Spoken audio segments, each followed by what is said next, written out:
Ja by som ešte opakovane veľmi rád teda poďakoval za účasť tuto proti kandidátov a naozaj to bolo myslené tá moja pozvánka všetkých, aby sme naozaj diskutovali všetci. A opakujem, pani Ondrušová sa ospravedlnila, že je chorá. Netreba to vnímať, že neprišla, lebo nechce debatovať, alebo na to kašle. Nie je to tak.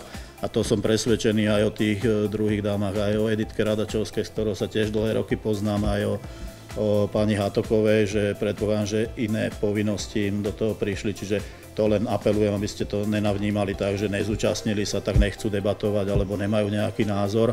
Touto formou aj nich by som možno im poďakoval, že napriek tomu, že tu nie sú, že majú vôbec odvahu kandidovať, lebo zase po týchto všetkých perepúťach aj toho bývalého starostu, aj týchto všetkých je podľa mňa aj kus odvahy do takejto nejakej stoličky alebo takéto funkcie sa vôbec odvážiť kandidovať a nastaviť aj tú svoju tvár voči potom už všetkým tým občanom. Není to úplne jednoduchá voľba.